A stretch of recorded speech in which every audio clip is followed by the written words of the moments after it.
Something crossed 1.7 million miles of space every single hour on its way here. That's like driving from New York to Los Angeles and back 280 times in 60 minutes. It left the Sun 2 days ago, and it reaches Earth's magnetic field today. The cloud that's arriving didn't come out of nowhere. It came from a specific region on the Sun, and it came in 2 distinct waves. On April 24th, a single sunspot region fired twice within 7 hours. Forecasters at NOAA's Space Weather Prediction Center had been watching the region build, but they didn't expect a back-to-back event of this strength. The first blast was rated X2.4.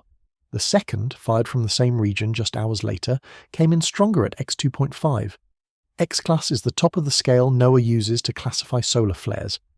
There are 5 tiers, A, B, C, M, and X is reserved for the most extreme explosions the Sun produces. Most years the Sun fires only a handful of X-class events. On April 24th, this region produced 2 of them before lunch. Both events were captured live by NASA's Solar Dynamics Observatory, the spacecraft that watches the Sun continuously from orbit. The X2.5 was logged at 0813 UTC. The X2.4 had fired roughly 7 hours earlier, at 0107 UTC. NOAA's Space Weather Prediction Center classified the X2.5 event as an R3, which is their official label for a strong radio blackout. That meant the moment the flare's light reached Earth, every high-frequency radio signal on the sunlit side of the planet was hit. The light from a solar flare reaches Earth in about 8 minutes. The radio blackout happened that fast. That's the speed of light traveling from the Sun to your phone, your radio, your GPS, your airplane's communication system. Pilots flying long-haul routes over the ocean lost some of their HF radio frequencies in that moment. They switched to backup systems and resolved it.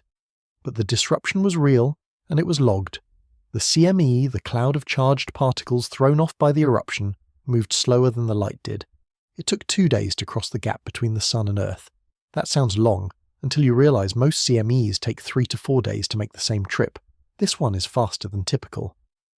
Earth Sky and Space Weather Live both confirmed the arrival window for late on April 26th. Most people picture the Sun as a steady, reliable thing. Same every morning, same warmth, same light. On April 24th, it fired twice in 7 hours. The second blast alone released enough energy to power every home in the United States for roughly 20,000 years, in under 1 second. NOAA logged it as one of the strongest solar events of the year. The disruption to radio signals happened instantly. The same signals that guide commercial aircraft, connect emergency responders, and route GPS navigation across the country. The first blast was X2.4, the second was stronger. There was something between those 2 numbers that forecasters had not anticipated.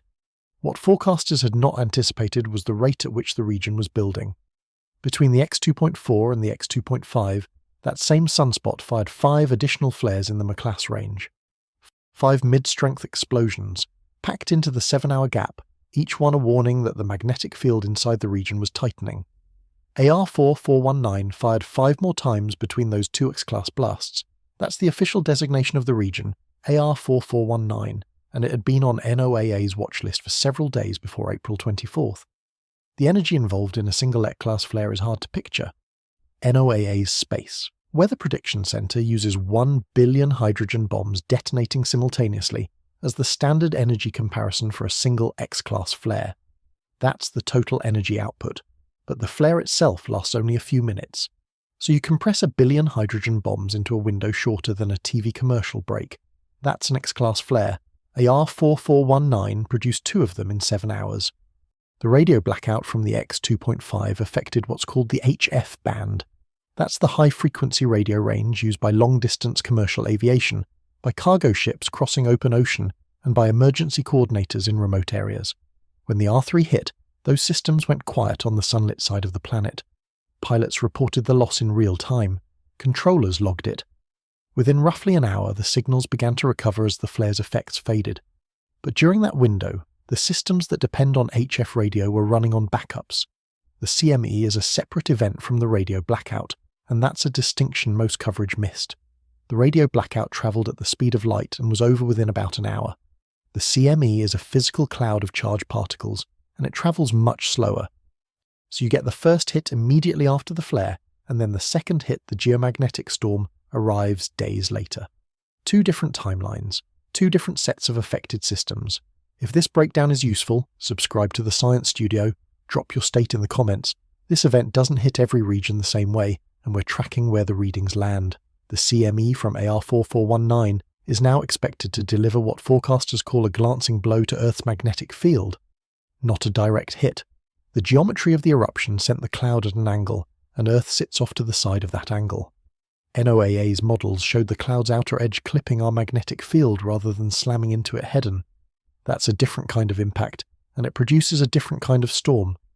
When a CME hits at an angle, the storm intensity is reduced. NOAA's current forecast calls for a G1, the lowest tier on their 5-level geomagnetic storm scale. G1 is officially classified as minor. It's the kind of storm that produces northern lights farther south than usual and creates small fluctuations in power grid voltage. It's not the kind of storm that causes blackouts. At least that's the forecast. The forecast assumes a glancing blow. The forecast assumes the CME's internal magnetic field is oriented in a way that lets Earth's field deflect most of the energy. Both of those assumptions get tested when the cloud actually arrives, and the testing happens fast. The window between the moment forecasters can confirm the storm's true strength and the moment the storm hits Earth is measured in minutes, not hours. That window is 15 minutes. NOAA's warning satellite sits 1.5 million kilometers from Earth. It's already in position. But the region that produced these blasts wasn't directly facing us. It was sitting near the edge of the sun's visible face, off to the northwest. That position changes how forecasters track a region. It changes how accurately they can read the magnetic field. It changes how confident they can be in their predictions. AR4419 was not facing Earth when it fired. It was sitting near the sun's northwest limb, the curved edge of the sun's visible face from our point of view. That geometry matters more than most coverage explained. From Earth, a sunspot near the limb looks compressed by the viewing angle. The shape of the region appears squeezed. The magnetic field measurements forecasters rely on become less reliable. NOAA's Space, Weather Prediction Center, uses a network of ground-based observatories and satellites to track active regions on the Sun. When a region sits near the disk center, the Earth-facing zone, the measurements are clean. The viewing angle is straight on. The magnetic field readings come through with good resolution. Forecasters can build a confident picture of how the region is structured and how unstable it might be. When the same region rotates toward the limb, that confidence drops. The viewing angle steepens. The instruments are looking at the region edge-on rather than face-on. Magnetic field measurements lose accuracy. Forecasters acknowledge this openly. NOAA's published guidance states that limb events carry higher uncertainty in their predictions. AR4419 was a limb event when it fired. That uncertainty showed up in the forecast. NOAA's 3-day outlook before April 24th listed the activity level as moderate. Not extreme, not even close to extreme. The forecast accounted for the X-class flares the region had been producing, but it didn't anticipate 2 X-class events in a single morning. The system designed to catch this kind of escalation flagged moderate. The Sun delivered X-class. That's not a failure of the forecasters, it's a known limitation of the data they had. Limb events are harder to read. The instruments lose resolution at the edge. AR4419 had been escalating for days, but the magnetic field signals that would have indicated an imminent X-class event were partly obscured by geometry. EarthSky confirmed the escalating flare count in the 24 hours before the X-flares. 5 X-class events in a single day, including an M4.3 that produced its own CME. That M4.3 matters. It happened before the 2 X-class blasts. It launched its own cloud of charged particles into space, so the picture from AR4419 isn't 2 CMEs from the X-flares. It's 3 CME clouds in space at once, all from the same region, fired within roughly 24 hours. NOAA tracked 3 separate CME clouds from AR4419 in 48 hours. The first was from the M4.3, the second was from the X2.4. The third was from the X2.5. A solar flare aimed away from Earth shouldn't be able to affect us. The particles and energy travel in a straight line, so an off-angle eruption should miss. The CME doesn't travel in a straight line. It expands. By the time a CME reaches Earth, it can span a region wider than the distance between Earth and the Sun. It doesn't need to be aimed directly at us to deliver a hit. Think of a wave from a ship. You don't have to be directly behind the ship to get rocked. This is why NOAA flagged a storm watch even though AR4419 wasn't Earth-facing. The expanding cloud clips Earth's magnetic field regardless of the original angle. The M4.3 flare that preceded the two X-class blasts also launched material into space. That material is somewhere between the Sun and Earth right now, NOAA's space. Weather Prediction Center describes an off-angle hit as a glancing blow, and the term is precise. A direct CME hit is like getting punched in the chest. A glancing blow is like getting brushed by a shoulder as someone walks past. The energy is real, but it's reduced. The storm forms, but at lower intensity. NOAA's modelling for the April 26th arrival assumes glancing geometry, which is why the official forecast lands at G1. The 1989 Quebec blackout is the reference point for what a strong geomagnetic storm can do. On March 13th of that year, a CME slammed into Earth's magnetic field. The induced electrical currents travelled through the high-voltage transmission lines feeding Quebec's grid. Within 90 seconds, the entire province lost power.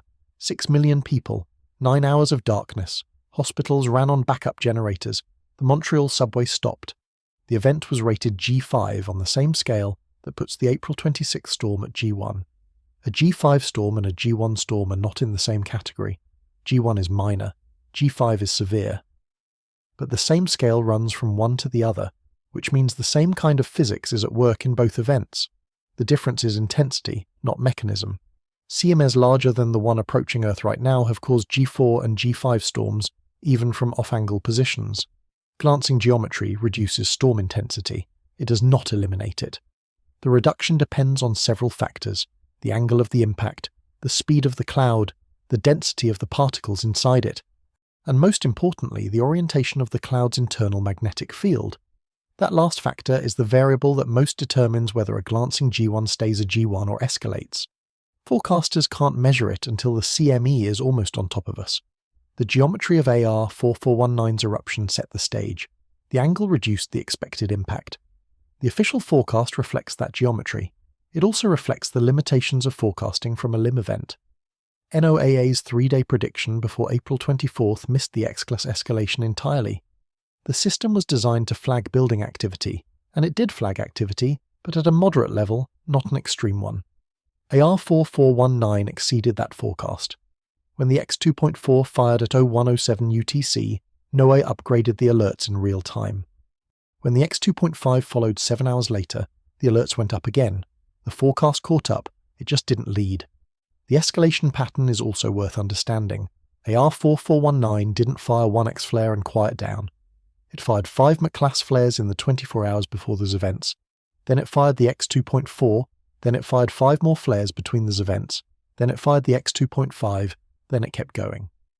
After both X-class blasts, AR 4419 produced a McClass event at 1815 UTC the same day. That eruption was already heading away from Earth, because the region had continued to rotate toward the Sun's far side. Its window for affecting Earth was closing. That's the position now. AR 4419 is rotating off the visible face of the Sun. By the end of April, it will be on the far side where its eruptions can't reach Earth at all. The CME from the April 24th X-flares is the last contribution from AR 4419 to this current event. After it arrives, the region's threat to Earth ends, or it would, if AR 4419 were the only active region on the Sun. It isn't. While AR 4419 was firing its X-class blasts and beginning its rotation off stage, another region was quietly moving into position on the Earth-facing side. That second region has its own escalating flare count, it's already producing McClass activity. And unlike AR 4419, it's heading toward the disk center, not the limb. The geometry that protected Earth this time will not apply to the next event. AR 4419 fired again after both X-class blasts, at 1815 UTC, and this one is heading away from Earth. AR 4419 fired again after both X-class blasts, at 1815 UTC, and this one is heading away from Earth. That post-X eruption is part of the larger pattern that defined this region's behavior on April 24th. The pattern wasn't random. The flares didn't fire in isolation. They built on each other, and the physics behind that build-up has a name. Solar physicists call it sympathetic flaring. The phenomenon was first documented in detail decades ago, but it remained controversial until satellite data confirmed it. Here's the mechanism. When one part of the Sun erupts, it changes the magnetic field structure in the regions around it. The eruption releases magnetic pressure in one location. That release alters the balance in neighbouring locations. If a nearby region is already close to the threshold of eruption, the change can push it over the edge. The two X-class blasts from AR4419 fit the sympathetic flaring pattern closely. The X2.4 fired first at 0107 UTC. The X2.5 fired 7 hours later from the same region. The interval between them, the strength of the second event compared to the first, and the cluster of McClass flares in between all match what physicists expect from sympathetic interactions. NASA's Solar Dynamics Observatory captured the magnetic field data from both events, and that data is now being studied by researchers at the agency's Goddard Space Flight Center. The energy required to sustain two S-class events from a single region in such a short window points to something deeper than a surface release. Most flares come from magnetic field instability in the upper layers of the Sun's atmosphere, the corona. Sequential S-class events suggest the instability reached deeper, into the solar interior where the magnetic field is anchored. When the anchor itself is unstable, the surface keeps producing eruptions until the underlying tension is released. NOAA's flare classification scale runs from A to X, with 5 letters covering an enormous range of energy. An A-class flare is the smallest. A B-class is 10 times stronger than an A. A C is 10 times stronger than a B. An M is 10 times stronger than a C. An X is 10 times stronger than an M. Each letter is a 10-fold jump, so an X1 flare is 10 times more powerful than an M1. An X2 is 20 times an M1. An X2.5 is 25 times M1 strength. AR4419 produced an X2.4 and an X2.5 in 7 hours. The combined energy output of those two events is comparable to the total energy the Sun delivers toward Earth across several weeks of normal operation, compressed into minutes. NASA's Solar Dynamics Observatory data from both eruptions is being analyzed at Goddard Space Flight Center. NOAA's Space Weather Prediction Center uses 1 billion hydrogen bombs as the standard energy comparison for a single X-class flare. For an X2.5, the figure scales up, but the flare itself lasts only minutes. You're not spreading that energy over a day. You're concentrating it into a window shorter than a TV commercial break.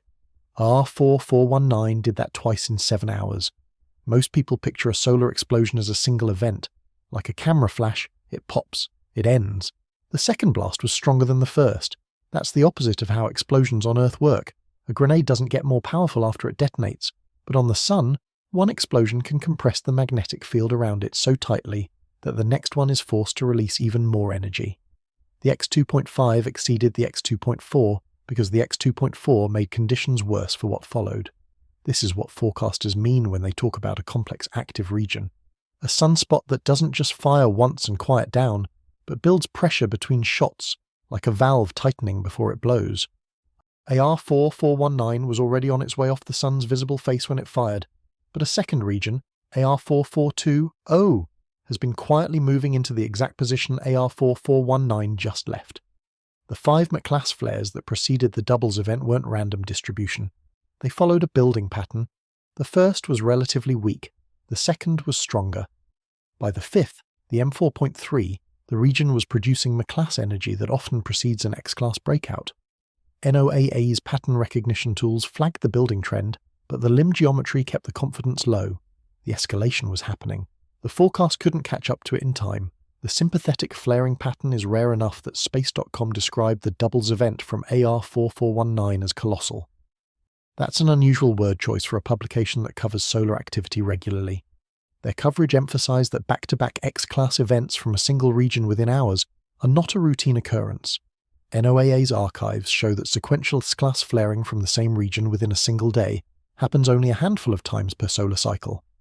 The current cycle, Solar Cycle 25, has produced several such sequences, but each one draws notice. The reason is what it suggests about the underlying region. A sunspot capable of sympathetic X-class flaring has magnetic field complexity at the high end of the scale. NOAA classifies sunspot complexity using the Mount Wilson system, which assigns letters based on how tangled the magnetic field is. A simple sunspot is alpha. A more complex one is beta. The most complex configurations capable of X-class events are classified beta-gamma delta. AR4419 carried that high classification when it fired. The classification matters because it predicts behavior. A beta-gamma delta region has magnetic field lines that are tangled, twisted, and pressed against each other. When the field tries to reorganize, the tangles release energy violently. That's the eruption. R4419's tangles were severe enough to produce 2 X-class events from the same configuration without resetting in between. The sympathetic flaring also explains why the M-class events between the X-flares weren't enough to release the pressure. M-class flares are 10 times weaker than X-class. They release energy, but they don't fully reset a complex magnetic structure. The 5 M-class events between the X2.4 and X2.5 were partial releases. They reduced some of the tension, but not enough. The X2.5 followed because the underlying instability was still present. Most viewers picture a sunspot as a single-shot mechanism. It fires, releases energy, and resets. AR4419 fired 5 M-class events, then the X2.4, then 5 more M-class events, then the X2.5, all without resetting. The pattern depends on the magnetic configuration, which is what makes it hard to forecast. NOAA's Space Weather Prediction Center has been working for years on improved forecasting models that account for sympathetic flaring. The models have gotten better. They flag complex regions earlier. They estimate sequential eruption probabilities. But the fundamental challenge remains. Even with the best models, the moment of eruption is hard to predict more than a few hours in advance. AR4419's X2.4 was forecast as possible but not confirmed. The X2.5 was upgraded only after it fired. What this points to is the limit of current forecasting. The instruments can see the building tension, the models can estimate probability. But the trigger, the precise moment when the magnetic structure releases its energy, depends on dynamics inside the Sun that no instrument can directly observe. Forecasters work with what the surface tells them. The interior keeps its own counsel. For AR4419, the interior produced 2 X-class events in 7 hours. The region is now rotating off the visible face of the Sun. By the time you're watching this, AR4419 is somewhere near the western limb, on its way to the far side. Its next eruption, if there is one, will not affect Earth. The threat from this specific region is closing, but the Sun has not gone quiet. Active regions rotate constantly. As AR4419 leaves the Earth-facing side, others rotate in to take its place. One of those replacement regions has been more active in the past 24 hours than AR4419 was during its pre-X build-up. It hasn't produced an X-class event yet, but the rate at which it's firing M-class flares is higher than what AR4419 was doing before the event window opened. AR442 fired 9 of the 14 tracked flares on the Sun in a single 24-hour window. AR442 fired 9 of the 14 tracked flares on the Sun in a single 24-hour window. First, the storm every headline called minor. The April 26th storm is forecast as G1. The headlines have been consistent: minor, manageable, northern lights possible, nothing to worry about. That framing is not wrong, but it is incomplete in a specific and measurable way. The G1 classification is the lowest level on NOAA's Geomagnetic storm scale, which runs from G1 to G5. G5 is the level that knocked out Quebec's power grid in 1989. G1 is many orders of magnitude weaker, so when NOAA labels a storm G1, they're saying it sits at the floor of the scale. What the headlines leave out is what the scale was designed for. NOAA built the G scale around infrastructure protection, specifically the high-voltage power grid. The categories track expected impacts on transformers, transmission lines, and grid stability. G1 means minor power grid fluctuations possible. G5 means widespread grid failure likely. The scale measures stress on the grid. It does not directly measure stress on personal devices. It does not measure GPS accuracy. It does not measure satellite timing pulses.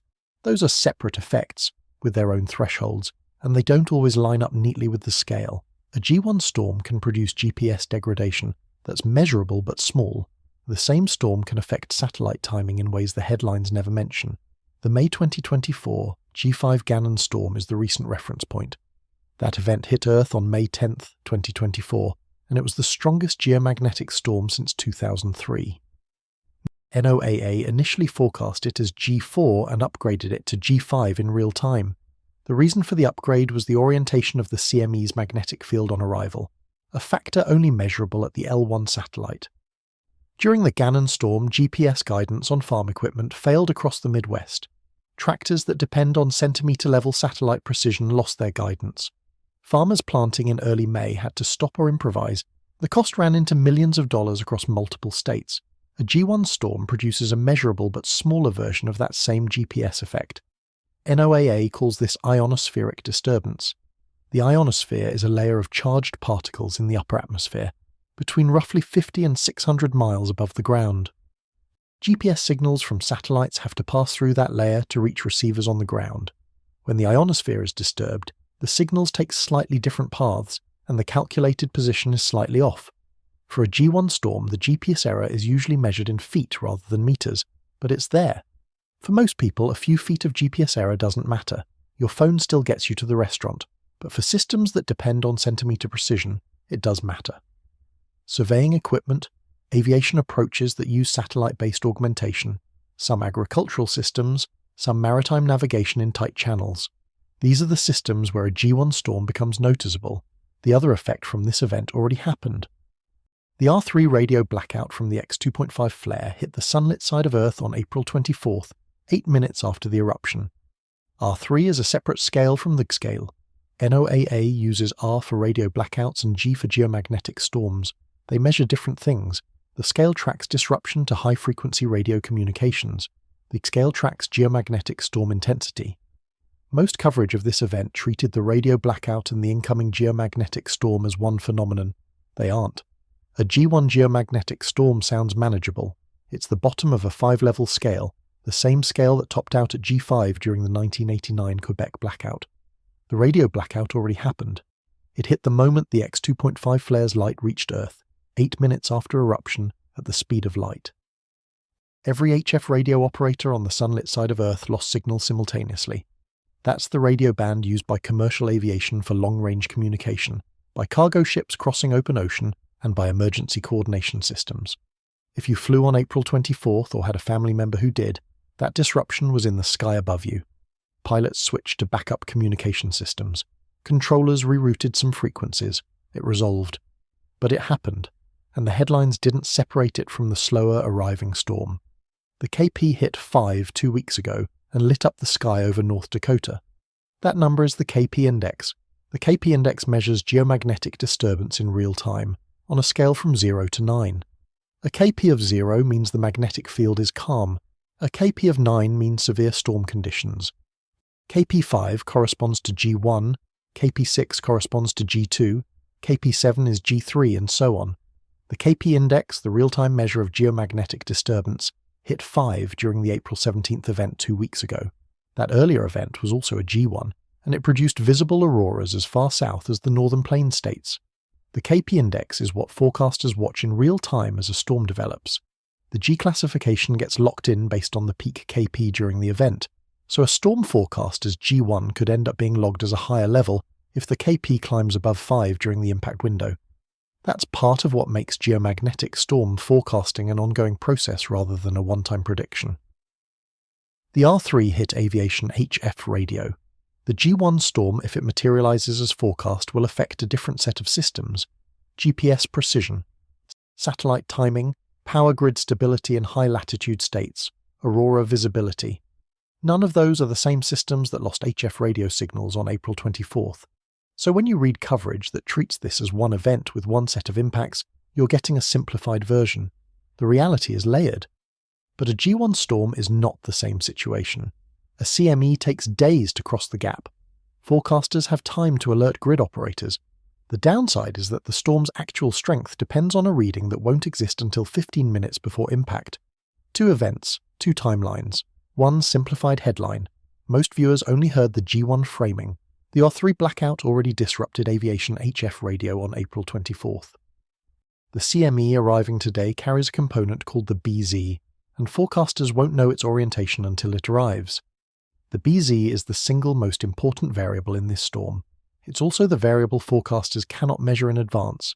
Understanding what it is and why it matters so much is the key to understanding why a G1 forecast can become a G3 storm, or why it can fade to nothing. Every CME carries its own internal magnetic field. That field has a direction, just like a compass needle. Forecasters describe the direction using the term BZ, which refers to the north-south orientation of the field. If the BZ points north, it's positive. If it points south, it's negative.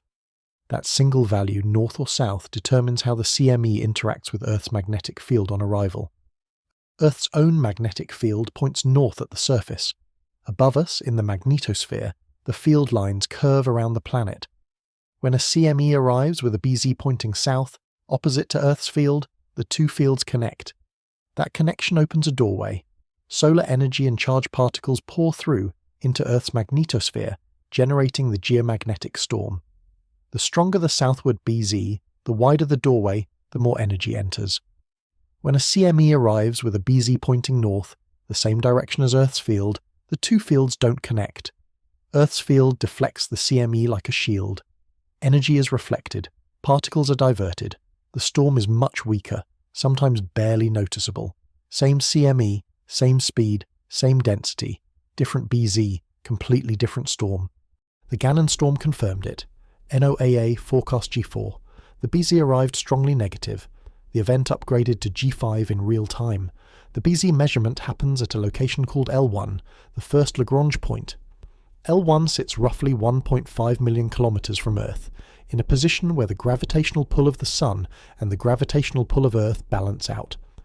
A satellite parked at L1 stays there with minimal fuel use, watching the constant stream of charged particles flowing from the Sun. Two satellites currently sit at L1 to provide BZ measurements. NASA's ACE satellite, launched in 1997, and NOAA's DSCOVR satellite, launched in 2015.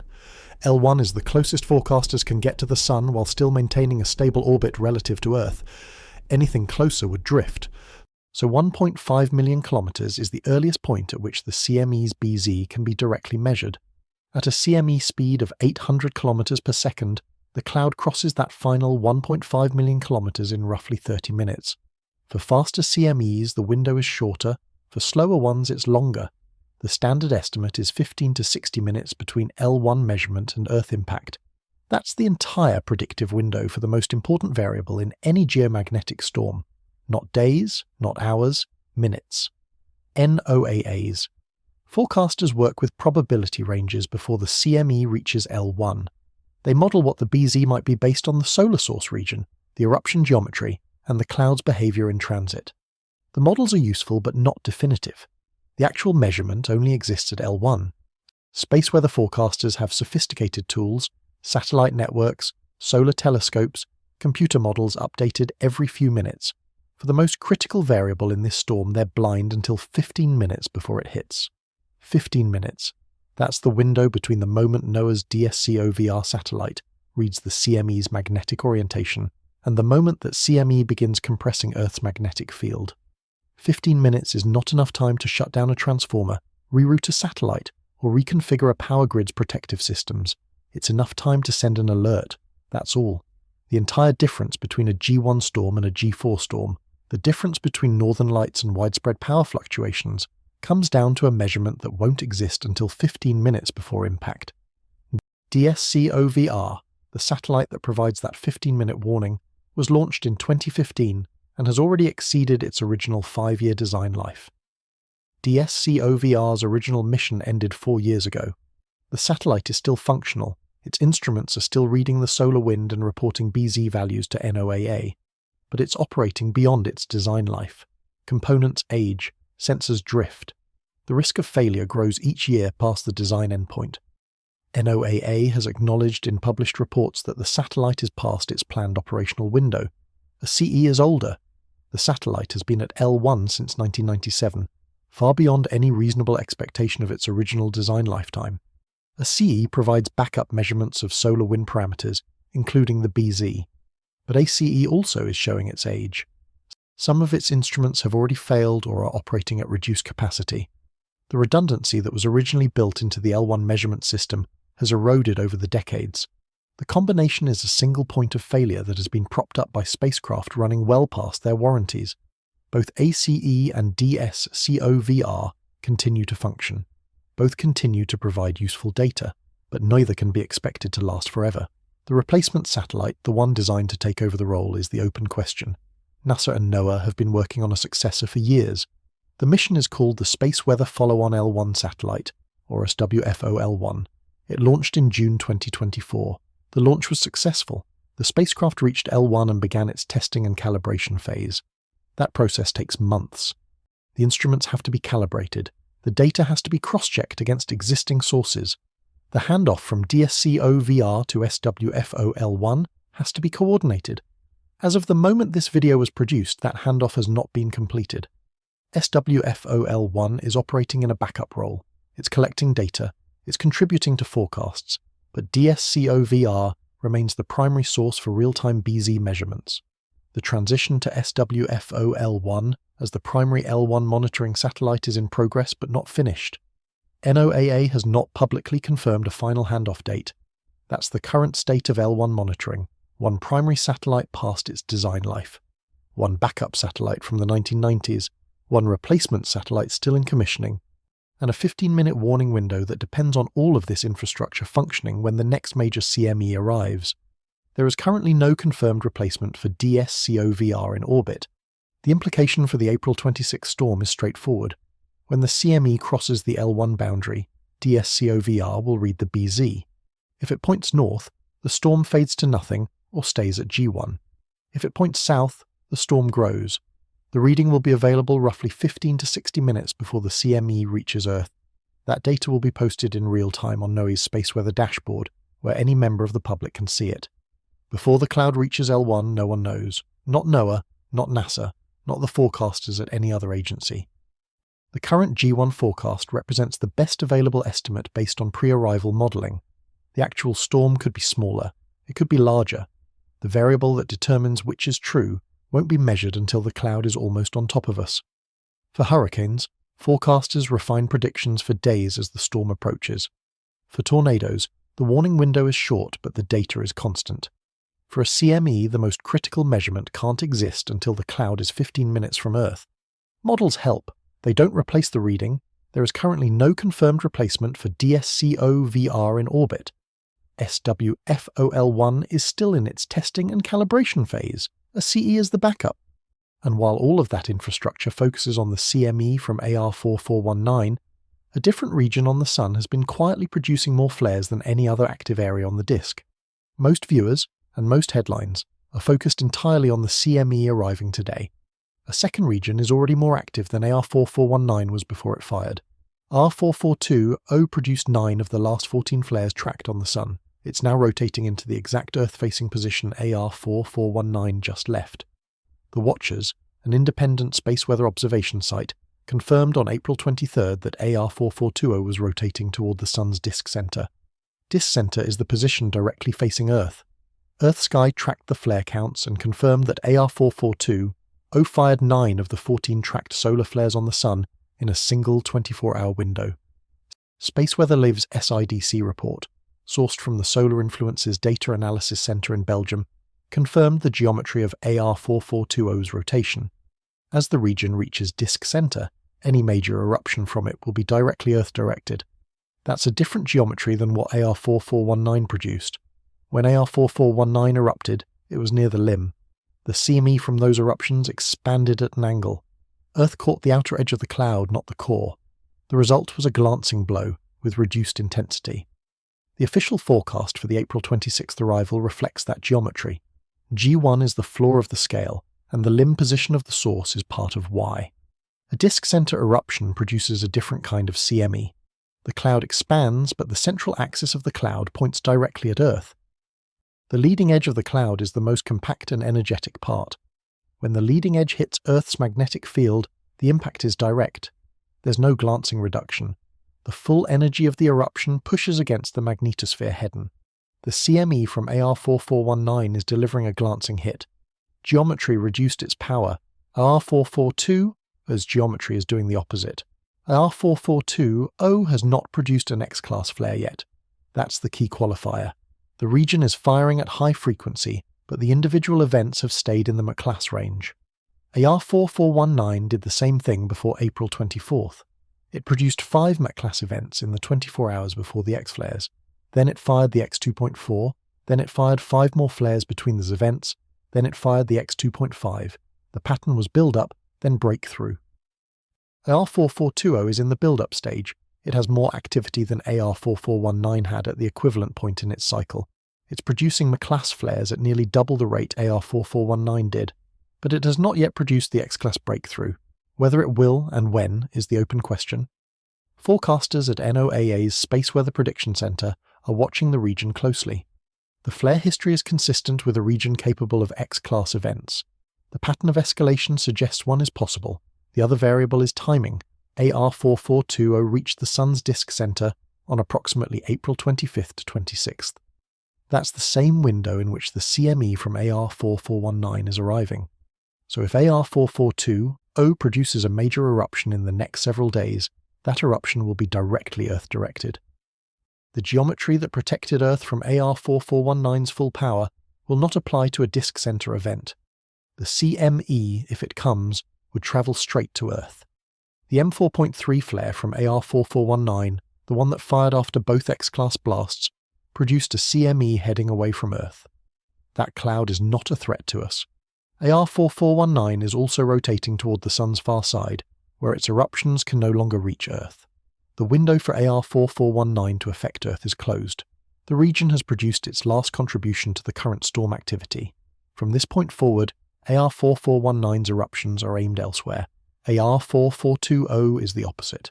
Its window for affecting Earth is opening, not closing. The region is in the prime Earth-facing position, and it's producing flares at the highest rate currently observed on the Sun. The combination is what makes forecasters watch it carefully. A high-frequency McClass region, located at disk center, has historically been a setup for X-class events that produce significant geomagnetic storms.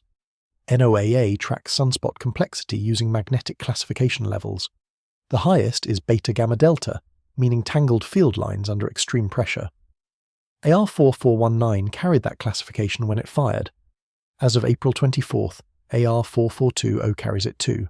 The implication isn't that an X-class event from AR4420 is imminent. Many beta-gamma delta regions rotate across the disk without producing X-class flares. The classification indicates capability, not certainty. But combined with the high flare rate, the trajectory toward disk center, and the timing, the picture is consistent with a region under active watch.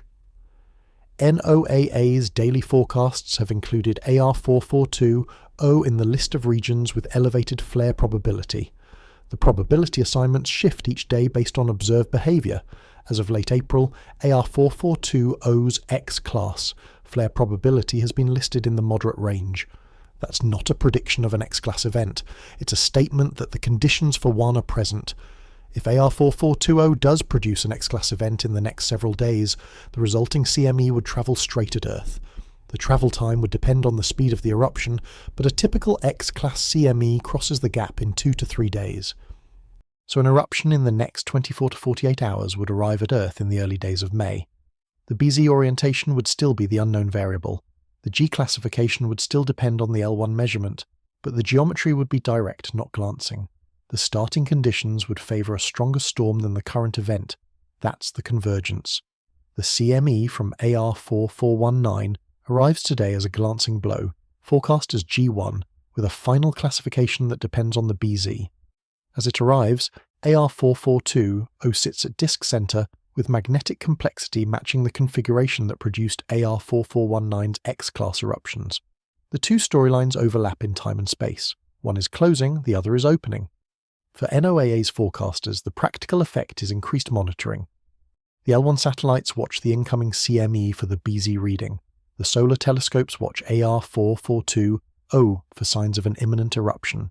The two streams of data feed into the same forecast products: aurora alerts, power grid advisories, aviation HF radio warnings. Each one updates as new information comes in. For viewers, the practical effect is that the current event isn't the last word. Whatever happens with the April 26 storm, the question of what AR4420 does next is separate. The current G1 forecast applies to the CME in transit. It doesn't apply to whatever AR4420 might produce. A major X-class event from a disk center region would generate its own forecast, its own arrival window, and its own G classification. The Sun is more active in the current solar cycle than it has been in roughly 2 decades.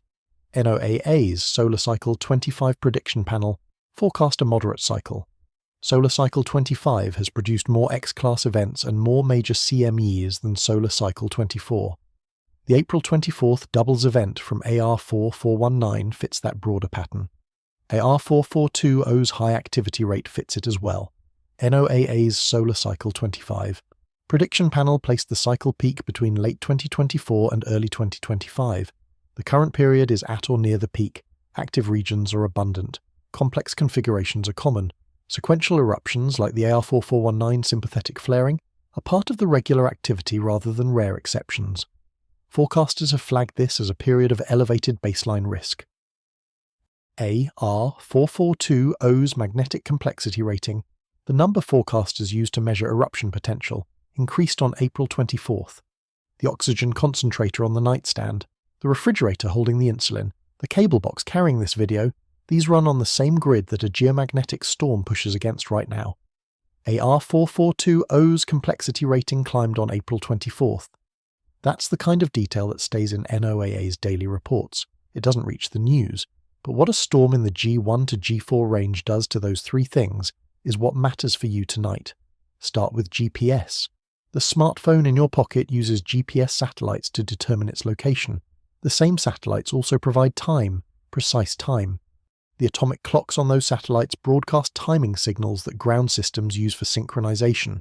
Cellular networks rely on this timing. Financial transaction networks rely on it. The Internet's backbone routing depends on it. When a geomagnetic storm disturbs the ionosphere, the GPS signals passing through the disturbed layer arrive late, or with their timing shifted. For positioning, the result is reduced accuracy. For timing, the result is small delays in synchronization. A G1 storm produces small but measurable effects on both. A G3 storm produces larger effects. A G5 storm, like the May 2024 Gannon storm, produced GPS guidance failures that disrupted farm equipment requiring centimeter precision. ATM networks are tied to this timing infrastructure. Every debit transaction, every credit charge, every wire transfer flows through systems that depend on synchronized clocks.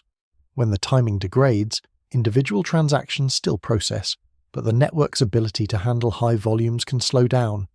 For a G1 storm, the slowdowns are usually invisible to customers.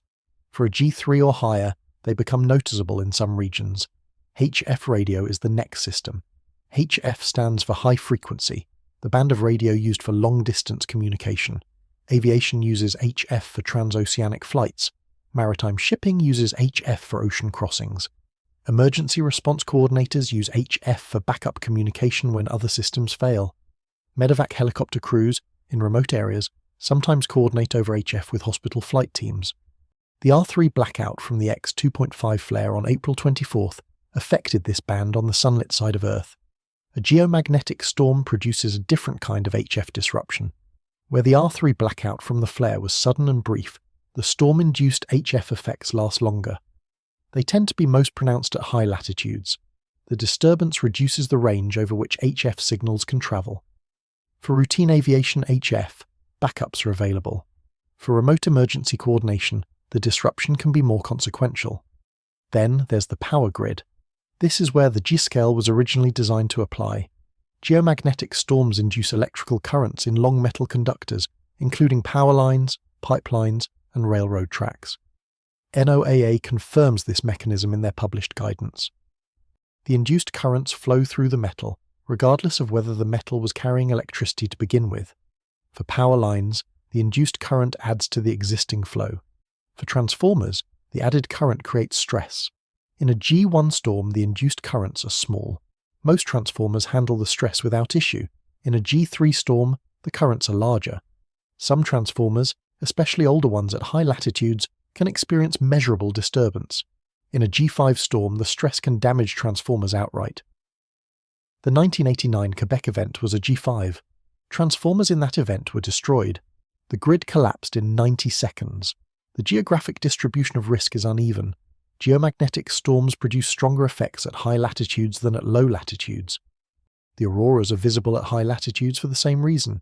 The induced currents in the ground are larger at high latitudes, so the states most at risk for transformer stress during a major geomagnetic storm are the same states best positioned to see the northern lights: Minnesota, Wisconsin, Michigan, North Dakota, South Dakota. A G1 storm sounds like background noise, something that affects power grids somewhere far away, not a personal concern. The states best positioned to see the northern lights tonight are the same states with the most exposed electrical transformers.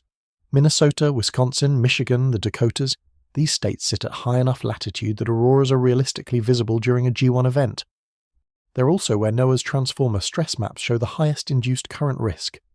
The same magnetic field interaction that bends light into colourful ribbons in the sky is simultaneously pushing induced electrical currents through every high-voltage power line crossing those states. If the BZ arrives negative and this storm upgrades to G3, the transformers feeding those states face real stress, not destruction, not a blackout, but measurable disturbance to the equipment that converts transmission-level voltage into the power entering your home. For most users, the fluctuations during a G1 or G2 storm are not enough to matter. For G3 and above, the picture changes. This is why the stakes differ by state. Florida is unlikely to see auroras during a G1 storm. Florida is also unlikely to see transformer stress. Texas is similar. Southern states sit far from the northern lights belt, and storm effects fall off sharply with distance.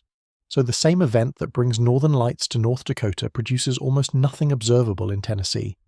For viewers in northern states, the practical advice is straightforward. The current forecast is G1. If the BZ arrives negative and the storm upgrades, alerts will go out. NOAA's space. Weather Prediction Center publishes those alerts on its website. Local utilities monitor the alerts and adjust grid operations as needed. For most household systems, no action is required. For people with medical equipment that depends on continuous power, having a backup plan, a battery, a generator, or a hospital contact is the standard recommendation regardless of solar weather.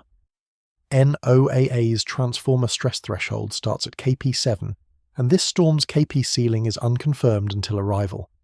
That threshold is significant because it marks the level at which induced currents become large enough to noticeably stress high-voltage transformers in the most exposed states. A KP of 7 corresponds to a G3 storm. The April 26th forecast is G1, which corresponds to KP5. So the gap between the forecast and the transformer stress threshold is 2 full KP levels. The BZ orientation is what could close that gap. If the BZ arrives strongly negative on the L1 satellites, forecasters will issue updated alerts within minutes. The G classification could move from G1 to G2 to G3 in real time, depending on how the storm develops. The KP index updates every 3 hours. The G classification follows the peak KP during the storm, so the final assessment isn't made until the storm is well underway. For everyday viewers, the most useful piece of public infrastructure is NOAA's Space Weather Dashboard. The dashboard publishes real-time data on solar wind conditions, the BZ, the KP, and active alerts. Anyone with an internet connection can see the same numbers NOAA forecasters are watching. When the CME crosses the L1 boundary, the BZ reading appears on the dashboard. The KP updates as the storm develops. The alerts post as the classification shifts. That's the public layer of the warning system. Below it, utilities have their own monitoring. Aviation has its own. Financial networks have theirs. Each layer responds to the data in its own way. For the household, the dashboard is the most direct connection. It's free. It's continuously updated. It's the same source the professionals use, so the personal stakes come down to geography, equipment, and the BZ'd. High-latitude residents in northern states are in the zone where transformer stress can register during a major storm. People with medical equipment that depends on continuous power are in the zone where small voltage disturbances can matter. And the storm's actual severity, the deciding factor in whether any of this becomes practical concern, depends on the BZ reading that won't exist until the CME is at L1.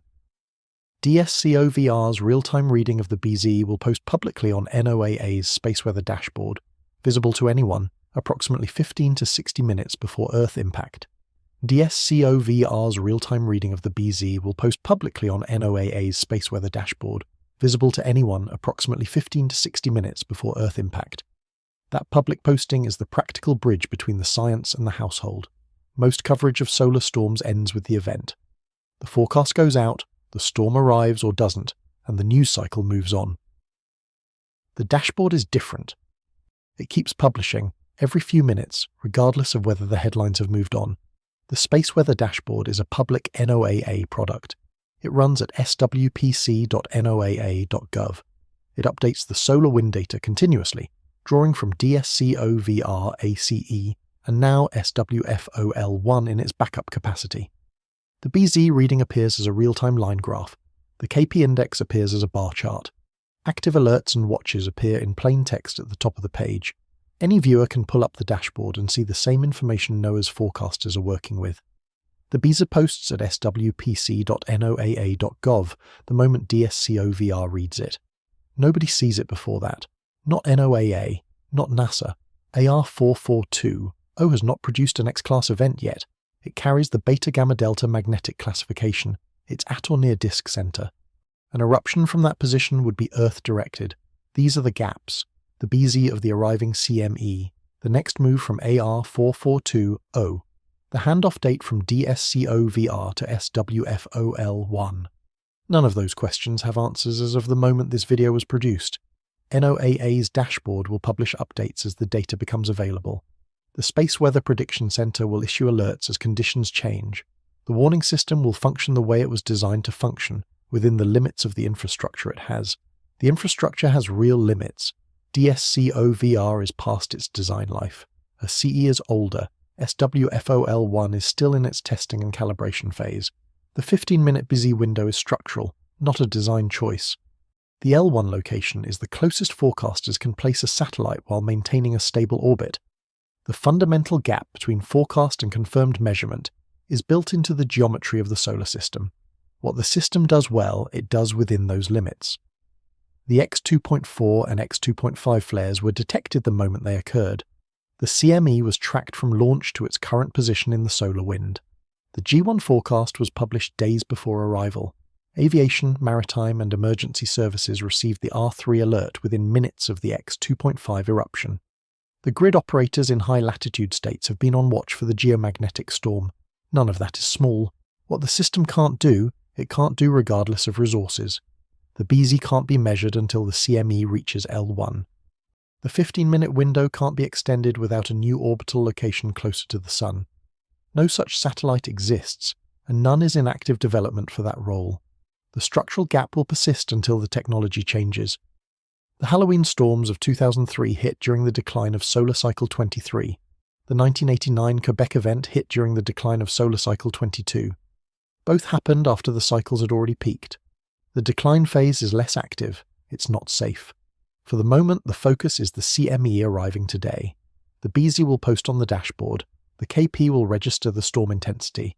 The alerts will update if the classification shifts. AR4420 will continue to be watched. SWFOL1 will continue its testing and calibration phase. DSCOVR will continue to operate 4 years past its design endpoint. NOAA has not confirmed the date when SWFOL1 takes over from DSCOVR.